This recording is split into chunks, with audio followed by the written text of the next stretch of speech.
welcome back to my YouTube channel. This is me Sharvika Kanaga and you're watching my vlogs. So ಇವತ್ತು ನಮ್ಮ ದೇವಸ್ಥಾನದಲ್ಲಿ ಶ್ರೀ ಪೇಟೆ ಕೊಲ್ಲಾಪುರದಮ್ಮ ದೇವಸ್ಥಾನದಲ್ಲಿ ಇವತ್ತು ದೀಪೋತ್ಸವ ನಡೆಯಲಿದೆ. ಸೊ ಅದಕ್ಕೆ ಎಲ್ಲರೂ ರೆಡಿ ಮಾಡ್ಕೋತಾ ಇದ್ದಾರೆ. ಆಲ್ರೆಡಿ ಅರ್ಧ ಪ್ರಿಪ್ರೇಷನ್ಸ್ ಆಗಿದೆ. ಸೊ ಬನ್ನಿ ಮಿಕ್ಕಿದ ಪ್ರಿಪ್ರೇಷನ್ಸ್ ಎಲ್ಲ ಹೆಂಗೆ ಮಾಡ್ತಾ ಇದ್ದಾರೆ ಅಂತ ನೋಡ್ಕೊಂಬರೋಣ ಬನ್ನಿ. ಗೈಸ್ ಎಲ್ಲರೂ ಒಳಗೆ ರೆಡಿ ಮಾಡ್ತಾ ಇದ್ದಾರೆ. ಬನ್ನಿ ಹೋಗಿ ನೋಡ್ಕೊಂಬರೋಣ ಏನೇನು ರೆಡಿ ಮಾಡ್ತಾ ಇದ್ದಾರೆ ಅಂತ. ಈಗ ನಾವು ಎಲ್ಲರೂ ಕುತ್ಕೊಂಡು ದೀಪಗಳಿಗೆ ಬತ್ತಿ ಹಾಕ್ತಾಯಿದ್ರು ಮತ್ತು ನಾವು ದೀಪಗಳಿಗೆ ಎಣ್ಣೆಯನ್ನು ಹಾಕ್ತಾಯಿದ್ವಿ.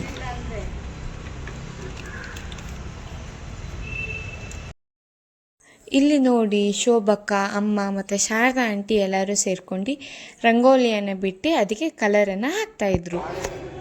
ಬಾಳೆಕಂಡನ್ನು ಸಿಗಿಸ್ತಾ ಇದ್ದಾರೆ.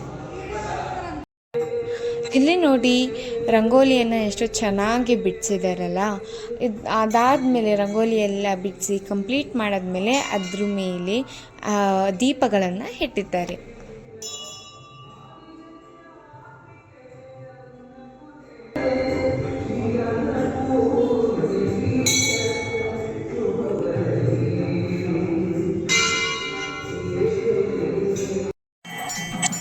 ದೀಪೋತ್ಸವ ಸ್ಟಾರ್ಟ್ ಆಗೋಕ್ಕೂ ಮುಂಚೆ ಬಸವನಗುಡಿ ದೇವಸ್ಥಾನಕ್ಕೆ ಹೋಗ್ಬಿಟ್ಟು ಪೂಜೆಯನ್ನು ಮಾಡಿಸ್ಕೊಂಡು ಬರ್ತಾರೆ. ಅದಾದಮೇಲೆ ದೀಪೋತ್ಸವ ಸ್ಟಾರ್ಟ್ ಆಗುತ್ತೆ. ಈಗ ನೋಡಿ ಎಲ್ಲರೂ ಸೇರ್ಕೊಂಡು ದೀಪಗಳನ್ನ ಹಚ್ತಾ ಇದ್ದಾರೆ. ಎಲ್ಲರೂ ಸೇರ್ಕೊಂಡು ಹಚ್ತಾ ಇದ್ರು.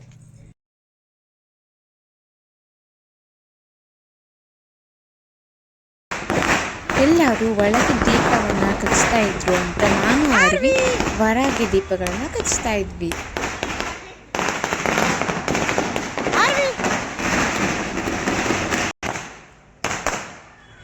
ಎಲ್ಲರೂ ದೀಪವನ್ನು ಕಚ್ಚಬೇಕಾದ್ರೆ ಹೊರಗೆ ಪಟಾಕಿಯನ್ನು ಹೊಡಿತಾ ಇದ್ರು.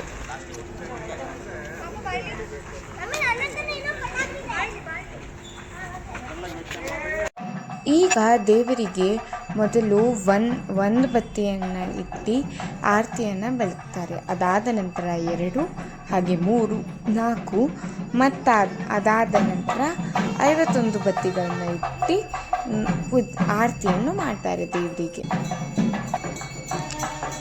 ಇದು 4 ಬತ್ತಿ.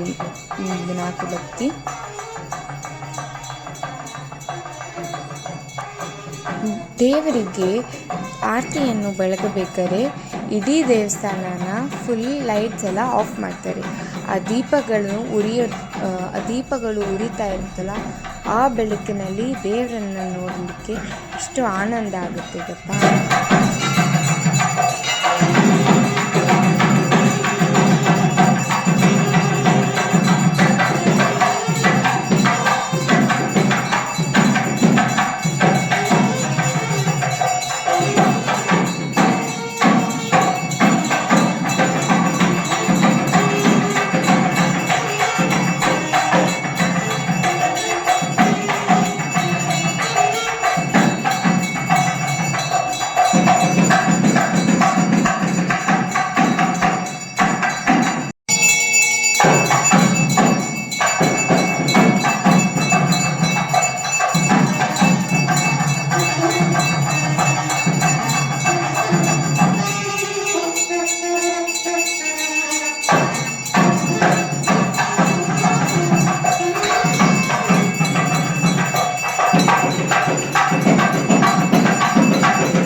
ಪೂಜೆ ಎಲ್ಲ ಆದ ನಂತರ ಹೊರಗೆ ಪ್ರಸಾದವನ್ನು ನಾವು ಕೊಡ್ತಾ ಇದ್ವಿ.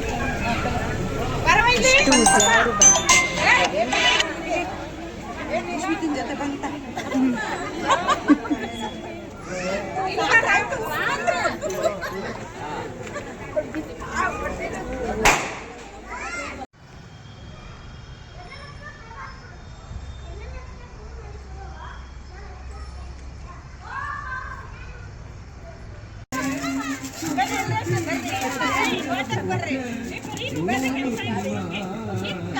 ನಾನು ಈ ವ್ಲಾಗ್ನ ಎಲ್ಲಿಗೆ ಎಂಡ್ ಮಾಡ್ತಾ ಇದ್ದೀನಿ. ನಿಮಗೆ ಈ ವ್ಲಾಗ್ ಇಷ್ಟ ಆಗಿದ್ರೆ ಪ್ಲೀಸ್ ಲೈಕ್ ಶೇರ್ ಮತ್ತು ಸಬ್ಸ್ಕ್ರೈಬ್ ಮಾಡಿ.